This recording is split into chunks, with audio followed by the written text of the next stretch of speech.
I'm Gabe Joel, and this is Comic Smack, your weekly daily all the time, anytime comic show where I give you your fix, everything you need to know from the world of comic books and superheroes. And on today's show, we are taking a closer look at the Despicable Deadpool issue number 289 as the battle between Wade and Nate continues to flare up. Where will it take them? Well, let's hop on in together and find out. Alrighty then, so in a nice departure from all the doom and gloom of the last couple issues, as we join the comic, Deadpool is lounging on the beach with his newest crush, Rogue. It's a really long story. Go read Uncanny Avengers or the last couple volumes of Deadpool to truly grasp what's going on here. None of this is real, of course. This is the psychic Cable rooting around in Wade's mind for information about why he would be willing to betray him to Strife. Yeah, he has to do this because for once in his life, Deadpool is choosing not to talk. Under pain of volcano death, Deadpool eventually opens up to his friend Cable about how Strife came to him with a cure for a deadly disease that was affecting his daughter and her surrogate family. You know, honestly, Deadpool, it feels like you probably should have opened up right here instead of trying to kill Cable, but then again, you are a self-destructive, self-centered individual now more than ever, so I guess it makes sense. Basically, the deal with Strife breaks down to save 4 lives, Deadpool would have to take 4 lives for him. Cable comes to the realization that perhaps the best way to get Deadpool, and by extension himself, out of this predicament is to go back to Christmas when Deadpool originally made the deal with his evil clone brother and stop it.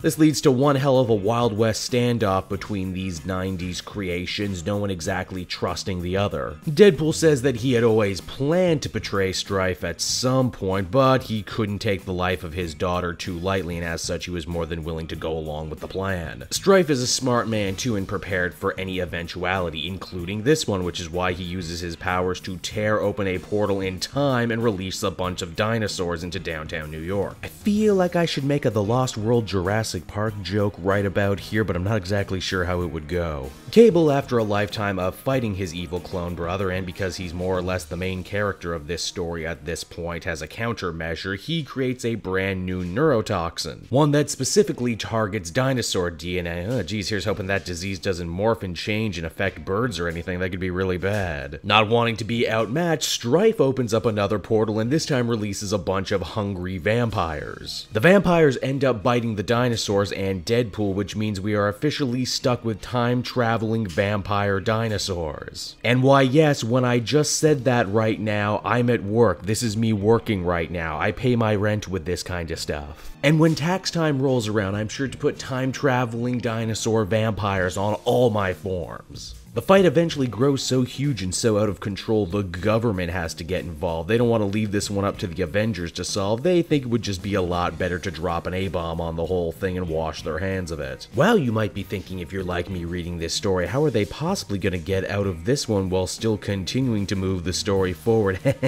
Well, you know, in a story where most people can time travel, they do just that. Cable and Deadpool manage to retreat from the explosion back to the exact moment before they left, making more or less this entire story pointless. Our heroes decide that the Christmas angle is much too risky and that if they're going to want to take Strife on, they're going to have to fight him on his own terms face to face. So yeah, that was Despicable Deadpool, everybody, and while it did provide some very enjoyable yucks here and there, it ultimately renders itself completely pointless by the end, which is a real shame. Oh sure, Deadpool and Cable learn to work together again, but really isn't that something they should have done from the get-go? Beyond that, there really isn't much forward momentum, and in fact, again, for the second issue in a row, it feels very strange that in the Deadpool book, Cable is the mature adult in the equation. He's the one actually getting stuff done and moving the story forward. Deadpool is just being self-hating and chaotic. In fact, this is the type of version of the character that ultimately turned me off him until Duggan took him over. Overall, I'd give this one a 6 out of 10. It's ultimately fine, but at the end of the day, I would say save your money on this one as nothing really happens. So that's the video, everybody. I hope you enjoyed it, and as always, why not check out some of the other content I have available from my channel. Then you can follow me on social media at CabeJoel, so you're always up to date on what I'm doing next. And hey, did you know I have a Twitch channel? I totally do. Search Cape Joel, all one word, on Twitch, and you can see me streaming some games. Just recently, I was playing Shadows of War. It's a lot of fun, and I think you'll enjoy it. So until next time, this has been Cape Joel. Thank you so much for watching, and I'll see you all again later. Bye-bye.